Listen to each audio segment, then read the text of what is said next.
이시안의 읽은 척 책방. 안녕하세요. 성신여대 겸임교수이자 지식편의점 시안책방의 주인 이시안입니다. 전 이 작품을 보고요, 정말 깜짝 놀랐습니다. 대학생 때 연극으로 봤을 때도요, 제목이 왜 욕망이라는 이름의 전차인지 알지 못했었거든요. 그리고 제목이 내용과 좀 잘 어울리잖아요. 그래서 그런가 보다 했습니다. 사실 내용이 좀 막장이잖아요. 오늘 소개해드릴 책은요, 테네시 윌리엄스의 욕망이라는 이름의 전차입니다. 작품의 배경은 뉴올리언스예요. 제가 작년에 뉴올리언스에 갔었는데요, 뉴올리언스 배경의 작품을 찾다가 미시시피 강이 있어가지고 그냥 허클베리 핀의 모험을 소개를 했었습니다.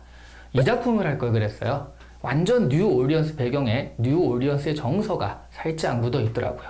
지금 뒤에 보시는 게 그때 뉴올리언스에 갔을 때 촬영했던 장면이었죠.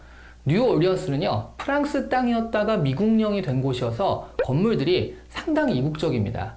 지금도 뉴올리언스 최고의 번화가를 프렌치 쿼터라고 하거든요. 그리고요, 남부에 가난한 흑인들이 살던 곳이라 전체적으로 허름한 느낌이 좀 있습니다. 이런 뉴올리언스의 교사였던 블랑시가 동생 스텔라를 찾아오며 이야기는 시작이 됩니다. 그녀가 동생을 찾아서 길을 가는데요, 누가 이제 길을 알려주기를 욕망이라는 이름의 전차를 타고 가서 묘지라는 전차로 갈아타고 극락이라는 곳에 내려라, 이렇게 얘기를 해줘요. 그러니까 욕망이라는 이름의 전차라는 제목은요, 은유가 아니라 실제 전차 이름이고 지명인 거죠. 전차 이름이 욕망이에요. 디자이어. 실제로 뉴올리언스에서 운행되고 있는 전차입니다. 그러니까 제목은요, 정말 실제 이름 그대로를 따온 거예요. 물론 이 이름이 이 작품 내용과 잘 맞았기 때문에 이름들을 그대로 써서 제목을 정한 것이겠지만, 그래도 뭔가 이 은유와 상징으로 가득 찬 것 같은 그런 제목이었는데 정말 그냥 이름이었어요. 마치 우리나라로 치면 2호선이란 이름의 지하철? 뭐 이런 느낌이 아닐까 싶어요. 어쨌든 블랑시는요, 이 장면은요, 욕망이란 이름의 전차, 이게 영화로도 굉장히 유명하거든요. 그때 블랑시 역할을 맡았던 여주인공 비비안 리입니다. 이 블랑시가요, 동생네 집에 불쑥 찾아와서 신세를 지게 되는데, 블랑시 캐릭터가 약간 허영과 내숭이 같이 있는 캐릭터거든요. 대놓고 끼를 부리면서도 입으로는 또 우아함을 찾습니다. 약간 이 몰락한 양반 같다고 할 수 있어요. 어릴 때는 하인도 있던 남부의 대저택에 살았으니까 몰락한 지주 계급이라고 하는 것이 더 맞을 것 같긴 하네요. 이런 성격은요, 동생 스텔라의 남편인 스탠리의 눈에는요, 완전 경멸의 대상입니다. 그래서 사사건건 스탠리와 부딪히게 되죠. 스탠리는요, 한마디로 마초라고 설명할 수 있을 것 같습니다. 굉장히 동물적인 사람이에요. 이 스탠리 역할을 영화에서는 바로 이 사람, 말론 브란도가 맡았거든요. 말론 브란도의 젊은 시절 모습이죠. 너무 잘생겼죠? 제가 이렇게 있으면 또 가린다고 뭐라고 하실 분들이 있을 것 같아서 살짝 이렇게 있도록 하겠습니다. 이 스탠리는요, 술에 취해 포커를 하다가 아내인 스텔라를 때리기도 하는데 또 금방 잘못했다고 용서를 빌기도 하고요. 이렇게 하면 지금이야 폭력 남편으로 고소되었겠지만 이 작품이 발표된 게 1947년이었거든요. 이때는 이런 사람도 있긴 했습니다. 그리고 무엇보다 스텔라가요, 스탠리를 무척 사랑했기 때문에 그러려니 하고 넘어가곤 했었죠. 그리고 사실 블랑시가 나타나기 전까지는요, 이 둘은요, 보통은 큰 싸움 없이 잘 지내기도 했었거든요. 그런데 블랑시가 방도 2개고 문도 없는 이 집에 얹혀 살게 되면서 문제가 생깁니다. 블랑시는 노골적으로 스탠리를 경멸해요.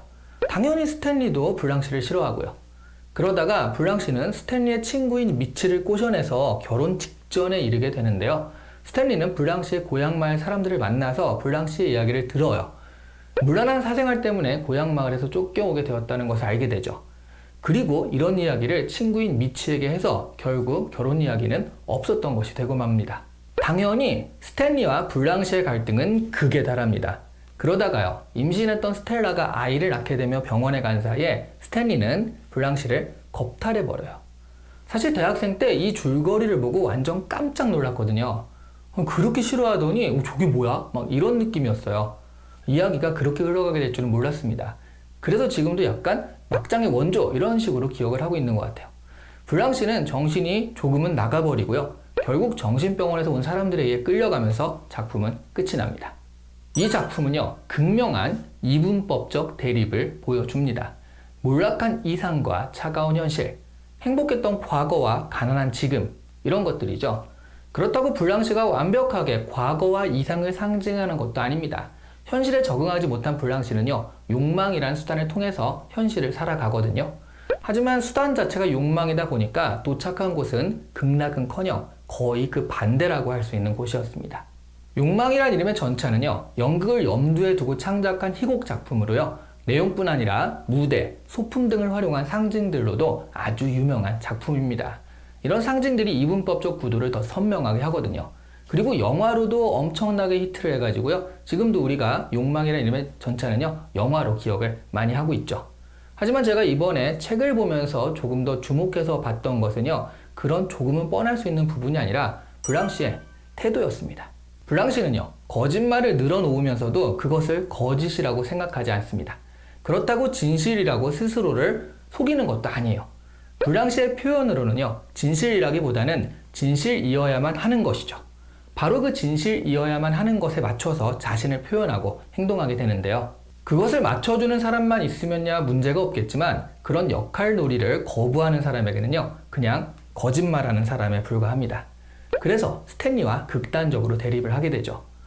우리 주변에요, 진실이어야만 하는 것에 맞춰 사는 사람이 꽤 많습니다. 재미있는 것은요, 그 진실이어야만 하는 것이 과거와 미래에 골고루 있다는 것이죠. 왕년에 말이야 이러면서 자신의 과거를 굉장히 부풀리시는 분들이 있죠. 이분들의 기억도 사실 좀 왜곡되어 있거든요. 자신이 한 말에 맞춰 기억을 합니다. 그러니까 이분들의 과거는요, 스스로에게는 언제나 진실이에요. 하지만 사실과는 다르죠. 그런데 이렇게 과거에 사는 분은요, 그나마 나은 편이에요. 듣는 사람이 허세를 참아주는 것 때문에 힘든 것 뿐이죠. 어차피 과거의 일이니까 스스로든 남에게든 큰 해를 끼치진 않거든요. 그런데 그 진실이어야만 하는 것을 미래에서 끌어다 쓰시는 분들이 있거든요. 이런 분들은 간혹 다른 사람들에게 해를 끼치기도 합니다. 예를 들어서 한 달 있다 들어올 돈이 있다면서 이미 그 돈이 손에 들어온 듯이 생각을 하고 소비를 하시는 분들이 있죠. 그러다가 그 돈이 예정대로 지급되지 않으면 그야말로 낭패를 겪게 됩니다. 더 중요한 건요, 그 돈에 맞춰서 주변과 거래를 하시는 분들도 있거든요. 그렇다라고 한다면 주변에도 피해를 입히게 되는 거죠. 잘 될 것이란 희망은요, 그렇게 되었으면 좋겠다이죠. 반드시 그렇게 될 것이다는 아니거든요. 희망을 가지고 긍정적인 태도를 견지하는 것은 좋지만 대책 없는 낙관주의로 빠져드는 것은 경계해야 하겠습니다. 오늘 이 시간에 읽은 첫 책방은 테네시 윌리엄스의 작품 욕망이란 이름의 전차였습니다. 좋아요와 구독이란 이름의 관심 늘 그렇듯이 부탁드립니다. 감사합니다.